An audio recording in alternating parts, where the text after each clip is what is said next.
Tuan-tuan, insya-Allah lagi 10 minit kita baca nasihat yang ke-20. Ni ada kesinambungan tuan-tuan. Dua tajuk ni tak boleh pisah. Ada kait mengait dah. Nasihat yang ke-20, siapakah orang yang kaya? Siapakah orang yang kaya? Orang yang kaya ialah orang yang tidak berharap kepada makhluk. Orang yang kaya ni bukan orang yang banyak duit, bukan orang yang banyak rumah, bukan orang yang punya pangkat dan sebagainya. Orang yang kaya adalah orang yang hanya berharap kepada Allah. Inilah hamba Allah. Orang yang hanya berharap kepada pangkat, dia hamba dunia. Orang yang berharap kepada duit ringgit, dia hamba dunia. Sebab tu dalam surah tabbat yada abi lahabin wa tab ma aghna anhu maluhu wa ma kasab. Ayat ni, surah ni cerita kepada kita tentang kita tuan-tuan.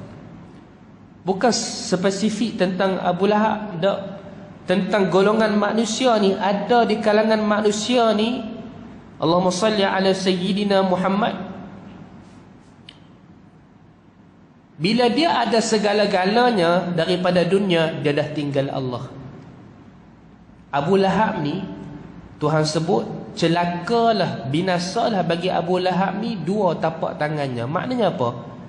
Adakah muka tak binasa, kaki tak binasa? Tuhan kata dua tapak tangan dia. Bukan makna dua tapak tangan tu makna zahir, tapi maknanya apa yang dia usahakan. Abu Lahab ni dia kata apa? Bila dia orang kaya, bila dia orang berpangkat, bila dia menteri, dia kata apa? Buat apa aku nak ikut Muhammad? Aku dah ada dunia aku dah. Tuan-tuan, macam kita hari ni, buat apa aku nak pergi kuliah? Buat apa aku nak pergi mengaji? Aku dah ada dunia dah. Kalau aku mengaji pun, aku bukan dapat duit. Dia kata apa? Aku tak semayang pun tak apa, dia kata. Pasal apa? Kalau aku semayang pun belum tentu duit aku banyak macam ni. Ni aku tak semayang pun dalam sebulan aku boleh dapat 1 juta. Aku tak semayang pun tak apa, sama ya. Maka tuan-tuan ni Allah cerita ni, Abu Lahab macam itulah panggil dia. Dia kata apa? Aku dah ada semua, segala-galanya aku dah ada. Buat apa aku nak ikut Muhammad? Maka Tuhan kata apa? Yang hang usaha tu semua binasa. Yang hang usahakan semua binasa. Maka tuan-tuan, nasihat yang ke-20 ni sebut orang yang kaya adalah orang yang tak berharap kepada makhluk, dia hanya berharap kepada Allah. Inilah hamba Allah. Yang kata hamba Allah ni zahirnya mengikuti sunnah, hatinya penuh dengan sifat mahmudah. Ni kita kadang kita semayang, tapi hati kita tengah duduk sujud, kita teringat dekat makan lah, teringat dekat tu, teringat dekat ni, sedangkan kita sedang solat tuan-tuan. Sebab tu ulama ajak doa pada kita, ya Allah, ampunkanlah kurang adabku ketika melaksanakan solat. Allahumma ghafir su'a adabi fi salah. Ya Allah, ampunkan salah silapku, kekuranganku, kurang adabku ketika melaksanakan solat. Jadi subhanallah, Allahumma salli ala sayyidina Muhammad, muslimin dan muslimat, hadirin dan hadirat yang dikasihi dan dirahmati Allah. Maka orang Islam ataupun orang beriman, dia kena hanya mengharapkan kepada Allah Subhanahu wa taala dalam apa jua keadaan, dalam apa sahaja aspek, dia kena hanya mengharapkan kepada Allah. Bak jodoh, dia kena harap pada Allah, jangan rusing. Bak rezeki, dia kena harap pada Allah. Bak berjaya atau tidak, dia kena berharap kepada Allah. Sebab orang yang hanya berharap kepada Allah ni, dia tidak akan hampa. Dia tidak akan hampa. Orang yang berharap kepada dunia, kalau dunia hilang, kecewalah dia. Dia nak berharap pada siapa lagi? Orang yang berharap kepada seseorang makhluk ataupun seorang manusia, orang tu mati, habislah dia. Tetapi orang yang berharap kepada Allah, dia tidak akan hampa. Sebab apa? Sebab dia telah memegang suatu tali yang begitu utuh. Allah Subhanahu wa taala berfirman, "Wa may yuslim wajhahu ila Allah wa huwa muhsinun faqad istamsaka bil urwatil wuthqa. Siapa yang hidupnya itu hanya berharap kepada Allah dan dia orang yang melakukan kebaikan, maka dia telah pun berpaut kepada suatu tali yang paling kukuh. Muslimin dan muslimat, hadirin dan hadirat yang dikasihi dan dirahmati Allah. Sebab itu mustahil orang yang berharap kepada Allah akan hampa. Kerana apa? Kerana dia yakin innallaha ala kulli syai'in qadir. Sesungguhnya Allah itu maha berkuasa atas setiap sesuatu. Nah, dia takkan hampa. Dia tahu lah, bab jodoh, bab apa jua perkara-perkara ni, dia takkan hampa kerana dia berharap kepada Allah. InsyaAllah tuan-tuan kita azan dulu lah.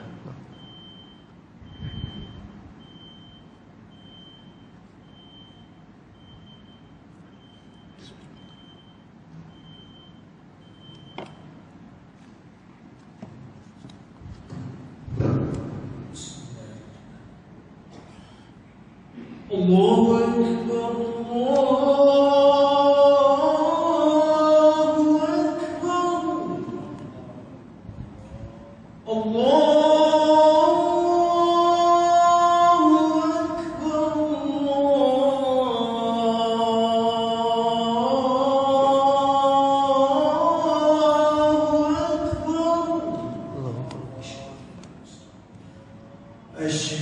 an la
Muslimin dan muslimat, hadirin dan hadirat yang dikasihi dan dirahmati Allah. Kenapa orang yang sentiasa berharap kepada Allah ni orang yang paling kaya, orang yang paling bahagia? kerana dia telah pun berpegang kepada suatu tali yang paling kukuh, dan dia mengetahui bahawasanya hanya Allah Subhanahu wa ta'ala yang menguasai ke atas setiap sesuatu. Innallaha ala kulli syai'in qadir. Kita dah baca Quran. Sesungguhnya Allah Subhanahu wa ta'ala itu maha berkuasa ke atas tiap-tiap sesuatu. Apa sahaja berkenaan dengan kehidupan kita, Tuhan paling kuasa sekali. Dan Allah dah pun berjanji, innallaha la yukhliful mi'ad. Allah tidak sesekali tidak akan memungkiri janji bahwasanya Allah akan memberikan pertolongan kepada orang yang berdoa kepada dia. Sebagai contoh, suatu ketika, sewaktu mana Nabi Allah Musa AS dikejar oleh Fir'aun dan tenteranya, lari punya lari sampai dekat lautan. Umat Nabi Allah Musa yang turut bersama-sama waktu dikejar oleh Fir'aun ni, mereka bersama dengan Nabi Allah Musa, apa kata mereka? Inna lamudrakun. Habis dah, kita kena tangkap dah kali ni. Sebab apa? Sebab kalau kita patah balik ke belakang pun kita mati, pi ke depan pun kita mati. Habis lah kita. Habis lah. Maka Allah Subhanahu wa ta'ala ajak kepada kita, kalau kamu berharap kepada aku, aku takkan sia-siakan kamu. Akhirnya kata Nabi Allah Musa, qala kalla inna ma'iyya rabbi sayahdin. Sesekali kita tidak akan ditinggalkan Allah. Allah akan jaga kita, Allah akan pelihara kita, Allah akan bantu kita. Waktu itulah Nabi Allah Musa, Allah perintahkan, Allah berfirman kepada Nabi Allah Musa, diturunkan wahyu kepada baginda, idrib bi'asakal bahr. Wahai Musa, pukullah lautan ini dengan tongkatmu. Fanfalaqa fakana kullu firqin kattawjil azim. Tiba-tiba lautan itu terbelah menjadi dua seperti gunung yang begitu besar. Begitu juga dalam kisah peperangan Badar. Umat Islam waktu tu mereka betul-betul hati bulat kepada Allah. Kalau kita nak harap kekuatan kita 300 orang, mereka 1000 orang, tak boleh. Kalau kita nak harap alat senjata perang kita, berapa lah sangat, mereka lagi banyak, mereka lagi canggih. Nak harap dengan binatang tunggangan kita ada 70 ekor unta, mereka ada 170. Lebih dari sekali ganda lagi. Kita nak menang kot mana ni? Tetapi bila mereka berpaut hati, berharap hanya kepada Allah, walaqad nasarakumullahu bi badrin wa antum adillah. Sesungguhnya Allah memberikan kemenangan kepada kamu sewaktu kamu dalam keadaan merasa diri kerdil. Kita tak ada apa dah kali ini, kita hanya yang boleh bantu kita hanya Allah. Allah berikan kemenangan. Sebab itu diceritakan dalam sejarah sebut, seorang pemerintah Mesir yang bernama Ahmad bin Talun. Ahmad bin Talun ni, dia pernah membunuh 18,000 orang. Punya zalim. Dan kezaliman dia tu tak ada siapa pun yang boleh tegur dia. Masya Allah, punya zalim, siapa pun tak berani tegur dia. Ada satu orang ulama di kalangan wali Allah, dia yakin bahawasanya mudarat itu tidak akan datang melainkan kalau Allah telah tentukan. Kalau orang ramai-ramai nak musnahkan aku, Tuhan kata aku selamat, aku selamat. Kalau manusia nak beri manfaat kepada aku kesemuanya, Allah kata aku mendapat mudarat, aku kena mudarat. Dia kata Allah dah tentukan dah ajal aku, Allah dah tentukan dah segala-galanya untuk aku. Dia nak beramai dengan satu hadis Nabi, yang mana Nabi SAW bersabda, afdalul jihad kalimatul haqq inda sultani jair. Jihad yang paling afdal sekali adalah kita berkata dengan kata-kata yang benar di hadapan raja ataupun pemerintah yang sangat zalim. Dia nak beramai hadis tu. Dia pun pergi jumpa Ahmad bin Talun. Ulama ni namanya Abu Hassan bin Zahid.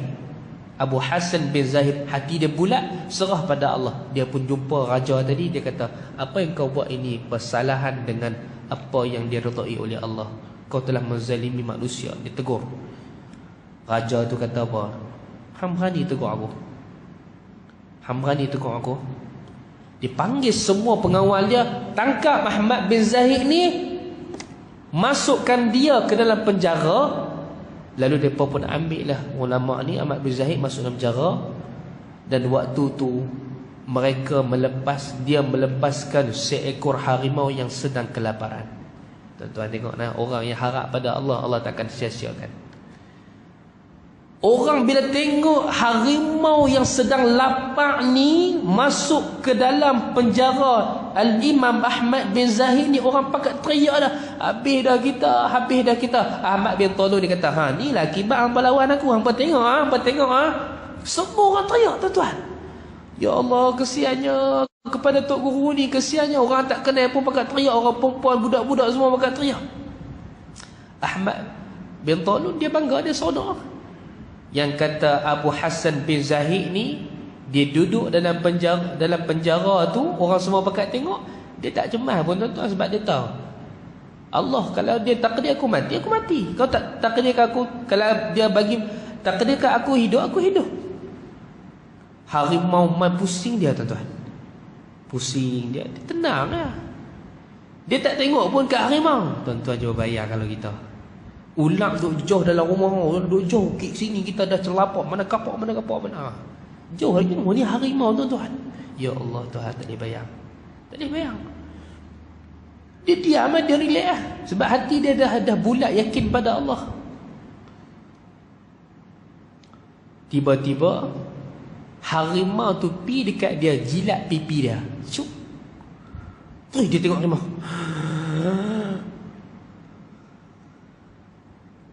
Dia tengok harimau tu. Kemudian lepas harimau tu jilat pipi dia, harimau tu pi nyong yak tu. Dia pun kata, apa berlaku ni? Apa kita tengok ni? Dia sebut dalam sejarah, tuan-tuan, berlaku dalam zaman pemerintahan Ahmad bin Talun. Akhirnya Ahmad bin Talun terkejut. Apa jadi ni? Apa berlaku ni? Dia pun panggil. Kenapa? Apa yang kau baca ni? Kau buat apa? Dia kata, aku serah hatiku bulat pada Allah. Kalau aku mati, aku mati. Kalau aku hidup, aku hidup. Kalau Tuhan takdir aku hidup, aku hidup. Dia pun tanya dekat dia, kenapa waktu harimau jilat pipi hang tu, hang rasa terkejut? Hang takut lah? Dia kata, aku tak takut. Cuma aku terfikir satu hukum. Dia terfikir, adakah air liur harimau itu najis? Dia fikir, najis kedok tau. Dia fikir tu. Lepas tu dia kata, hang tak takut kah? Dia kata, alaisallahu bikafin abdah. Dia kata, bukankah Allah telah berfirman, Allah itu memadai akan memelihara hamba dia? Tuan-tuan. Jadi dia kata, dia baca satu ayat lagi, wa may yatawakkal 'ala Allah fa huwa hasbuh. Siapa yang bertawakal pada Allah, bukankah Allah kata cukup dia yang akan membela, akan membantu? Ada satu cerita lagi, tuan-tuan, tak akhirlah. Ada satu orang salafus salih di kalangan tabi'in. Dia bermusafir daripada Baghdad ke Syria atas tujuan perniagaan. Daripada Baghdad ke Syria. Dia pergi seorang. Ya Allah, dia pergi seorang. Hati dia bulat. Kalau Tuhan takdir aku kena mudar, aku kena. Kalau Tuhan takdir aku selamat, aku selamat. Maka takdirnya sampai dia di tengah-tengah hutan rimba yang besar, di tengah malam. Lalu waktu tu dia terpaksa tidur dululah, nak teruskan perjalanan. Macam mana kan? Dia pun tidur waktu tu. Dia seorang-seorang di kalangan tabi'in. Tengah-tengah duduk dalam hutan, tuan-tuan, dia pun bangun di tengah malam melaksanakan solat tahajud. Sujud terakhir, tuan-tuan, dia pun tahiyat akhir. Habis sahaja beri salam, dia tengok-tengok depan dia ada seekor harimau depan dia yang bersedia nak terekam dia. Yang bersedia nak terekam dia. Allah Akbar, tuan-tuan. Kita nak buat apa kalau macam tu? Ya Allah. Dia kata apa? Dia kata, wahai harimau, kau datang ke sini adakah daripada perintah Allah? Kalau Allah perintahkan kepada kamu, dia boleh cakap itu, tuan-tuan. Kalau Allah perintahkan kepada kamu untuk memakan aku, silakan. Aku tidak akan melanggar takdir Allah. Tapi kalau kau datang ke sini kerana nak kacau ibadat aku di tengah malam, aku akan doa kepada Allah agar Allah mematikan kamu. Harimau pun pergi, tuan-tuan. Masya Allah. Boleh kita macam tu? No. Harimau ataupun anjing main ligang kita berhenti saat-saat. Kalau Allah takdirkan kamu ni gigit kaki aku, sila. Tak ada cakap dah, tuan-tuan. Maka kesimpulan dia, dalam sebuah hadis Nabi SAW bersabda, "Lau annakum tatawakkaluna 'ala Allah tawakkulihi la razaqakum kama yarzuqut tayr taghdu khimasan wa taruhu bitanan." Kalau kalian benar-benar bertawakal kepada Allah, Allah akan berikan rezeki, bantuan kepada kita seperti burung mendapat rezeki. Iaitu burung ni, dia keluar waktu pagi, dia pun tak tahu aku nak pergi ke mana, aku keluar dululah. Dia bukan ada kerja kerajaan ke, pencing ke, tak ada. Dia keluar nyong. Tapi balik mesti kenyang. Itulah umpama orang yang hatinya bulat serah kepada Allah setelah dia berusaha dengan semampu mungkin. Itu makna tawakal. Makna tawakal ni apa dia? Iaitu orang yang telah habis mengusahakan dengan jalan-jalan usaha, habis dah usaha, maka dia serah bantuan Tuhan. Engkau kerja berjaya atau tidak ni bukan kerja aku, kerja kamu. Aku mohon, aku harap sangat kau bantulah aku. Maka itulah tawakal. Jadi Allah tidak akan mensia-siakan kita, insya-Allah. Saya rasa cukup sekadar itu dulu sebagai perkongsian kita pada malam ini. Mudah-mudahan diberkati oleh Allah. Mudah-mudahan kita mendapat ilmu yang bermanfaat. Segala yang baik daripada Allah, segala kekurangan daripada saya, hakikatnya semua dari Allah. Saya mohon ampun kepada Allah, mohon maaf kepada semua hadir. Wabillahi taufiq wal hidayah. Wassalamualaikum warahmatullahi wabarakatuh. Al-Fatihah. أعوذ بالله من الشيطان الرجيم. بسم الله الرحمن الرحيم. الحمد لله رب العالمين الرحمن الرحيم مالك يوم الدين. إياك نعبد وإياك نستعين اهدنا الصراط المستقيم صراط الذين أنعمت عليهم غير المغضوب عليهم ولا الضالين. ربنا آتنا في الدنيا حسنة وفي الآخرة حسنة وقنا عذاب النار وأدخلنا الجنة مع الأبرار يا عزيز يا غفار يا رب العالمين. وصلى الله على سيدنا محمد وعلى آله وصحبه وبارك وسلم. والحمد لله رب العالمين. السلام عليكم ورحمة الله وبركاته. سبحانك اللهم وبحمدك أشهد أن لا إله إلا أنت أستغفرك.